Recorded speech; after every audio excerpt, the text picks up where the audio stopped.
எல்லாருமே மொபைலில் பார்த்துட்டாங்க. இப்போ நான் சொன்ன மாதிரி மொபைலில் பார்த்துட்டாங்க, வீட்டில் பார்த்துட்டாங்க, கேபிளில் பார்த்துட்டாங்க. படம் பார்க்கறது இல்லை. ரொம்ப கம்மியாக தான் அந்த படம் பண்ணுதுன்னா, அப்போ கூட்டி கழிச்சு கணக்கில் பண்ணுவாங்க. விஜய் சார் வந்து காம்பன்சேட் பண்ணுவார், படம் பண்ணுவார்னு சொல்றதுக்கெல்லாம் நியாயமே கிடையாது. என்ன காரணம்னா, அவர் ஆஃபீஸில் என்ன சொல்லியிருப்பாங்க, சார் படம் ரிலீஸ் பண்ணுங்க, சென்சார் வாங்கி நீங்கள் ரிலீஸ் பண்ணுங்க, எவ்வளோ ரிசல்ட் வந்து பார்க்கலாம். நம்மளுக்கு வந்து தியேட்டருக்குலாம் எவ்வளோ கிடைக்குது, ஸோ 100 கோடி கிடைக்குமா, 200 கோடி கிடைக்குமா தெரியாது. இப்போ 100 கோடி கொடுத்து வாங்கின டிஸ்ட்ரிபியூட்டர்ஸ்லாம் என்ன சொல்லிட்டாங்க, இப்போ 100 கோடிலாம் கொடுக்க முடியாது. நாங்கள் ஒரு 50 கோடி அட்வான்ஸ் கொடுத்துருக்கோம், அந்த 50 கோடி அட்வான்ஸாக வச்சுங்க, ரிலீஸ் பண்ணி பார்ப்போம். கமிஷன் முறையில் நாங்கள் பண்ணுறோம். அதாவது நீங்கள் எம்ஜி எல்லாம் கிடையாது, கமிஷன் நாங்கள் வாங்கிக்கிறோம், நாங்கள் ரிலீஸ் பண்ணி கொடுக்குறோம் சொல்லிட்டாங்க. அவங்க என்ன சொல்கிறாங்களா, இல்லை சார் சென்சர் சர்டிஃபிகேட் வரட்டும் நம்ம உட்காந்து பேசுவோம்னு சொல்லியிருக்காங்க. இப்போ டிஸ்ட்ரிபியூட்டர் என்ன சொல்கிறாங்க, 50 கோடி நாங்கள் டிஸ்ட்ரிபியூஷன் எடுத்துக்கிட்டு நாங்கள் ரிலீஸ் பண்ணுறோம், வர தொகையை 10% எடுத்து பேலன்ஸ் கொடுத்துருன்றாங்க. இப்போ இதுதான் நடக்க போகுது.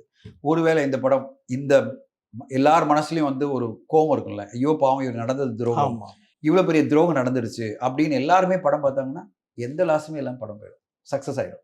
250 கோடி ரூபாய் கலெக்ஷன் தமிழ்நாட்டில் மட்டும் வந்துச்சுன்னா டிஸ்ட்ரிபியூட்டர்ஸ் யாருமே லாஸ் கிடையாது, அவங்க 100 கோடி கொடுத்துட்டு போகிறாங்க டிஸ்ட்ரிபியூட்டருக்கு. அதே மாதிரி ஓவர்சீஸில் அதே மாதிரி கலெக்ஷன் வந்துச்சுனாலும் கேரளா, கர்நாடகா, ஆந்திராவில் வந்துருச்சுன்னா எந்த பிரச்சனையும் இல்லை. இந்த பைரசியில் பார்த்த பிறகும் எல்லாருமே இந்த படத்தை போய் பார்க்கணுன்ற ஒரு இனத்தில் வந்துட்டாங்கன்னா இந்த படத்துக்கு எந்த பாதிப்பும் ஏற்பட போகிறது இல்லை. அவங்க என்ன எதிர்பார்த்தாங்களோ அது ரெவன்யூ வந்துருச்சுன்னா அவங்க காம்பன்சேஷனும் விஜய் சார்ட்ட கேட்க முடியாது. ஆனால் இது நடக்கல. எல்லாருமே மொபைலில் பார்த்துட்டாங்க. இப்போ நான் சொன்ன மாதிரி மொபைலில் பார்த்துட்டாங்க, வீட்டில் பார்த்துட்டாங்க, கேபிளில் பார்த்துட்டாங்க. படம் பார்க்கறது இல்லை. ரொம்ப கம்மியாக தான் அந்த படம் பண்ணுதுன்னா அப்போ கூட்டி கழிச்சு கணக்கில் பண்ணுவாங்க. சார் இவ்வளோ லாஸ் ஆயிருக்கு, நாங்கள் ஒரு 400-450 கோடி இந்த படத்தை எடுத்திருக்கோம், உங்களுக்கு இவ்வளோ சம்பளம் கொடுத்துருக்கோம், இப்போ எங்களுக்கு இவ்வளோ லாஸாக இருக்குன்னா அப்போ தான் அவங்க டீமில் உட்காந்து அதை பேசுவாங்க. இப்போ எப்படி இதை காம்பன்சேட் பண்ணுறது? ஒரு 50 கோடினா கொடுத்துடலாம், 250 கோடினா எப்படி கொடுக்க முடியும்?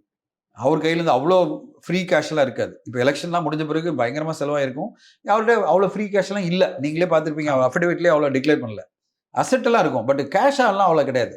ஃபிக்ஸ் டெபாசிட்டில் இருக்கும், இதெல்லாம் உடச்செல்லாம் கொடுக்க மாட்டாங்க. அப்போ என்ன சொல்லுவார், சரி சார் ஏதாவது வகையில் நான் காம்பன்சேட் பண்ண சொல்லுவார். அதுக்கு வெயிட் பண்ணணும். நம்மளா ப்ரீ ஜட்ஜ் பண்ணி அவர் இன்னொரு டேட் கொடுக்க போகிறாரு, 70 படம் பண்ண போகிறாரு, தளபதி 70 பண்ண போகிறாருலாம் இந்த மாதிரி இமேஜினேஷன்லாம் வேணாம்.